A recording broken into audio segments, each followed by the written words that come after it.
If only Muhammad Gaddafi succeeded in his idea of one Africa or Pan Africanism, I think Congo would have been given much more better attention by now.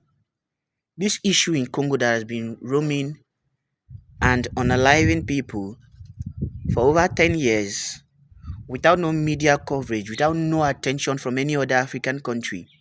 The only time it was given attention by South Africans, which happened a few months ago, they didn't end well and they didn't even sound well.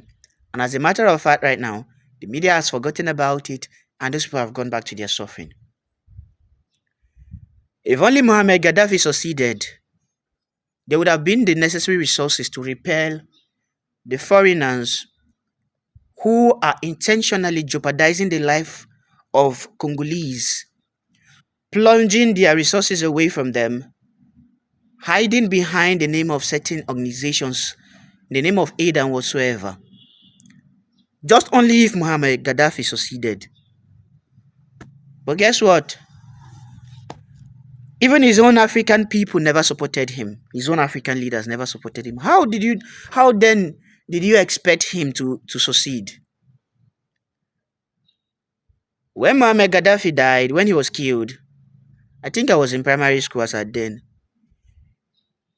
They painted him bad, painted his son bad. That they labeled him all kinds of name.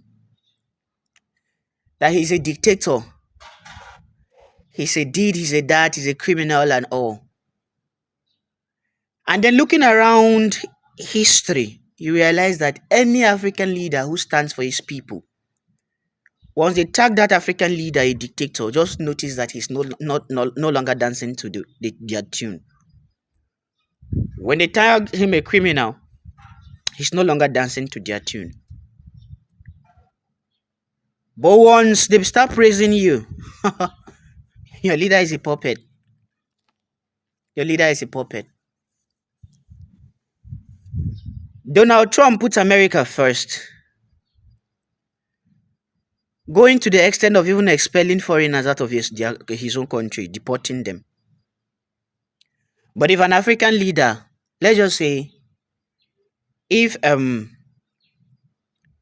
Ibrahim Traore put his own people first, he's termed a dictator. And then most Africans will get up, even the African leaders will get up and be talking shit. If any of the persons from the West put them first, if any of the Western leader put their country first, he's a good and strong leader. He's a decisive leader. He's a strong leader. He's a good leader, a great leader. But once an African leader decide that, all right, enough of the outside influences about my people, allow us to rule as an independent country, let us have have control over our politics, our resources, our military and everything. Boom. The Western media. A dictator. A days.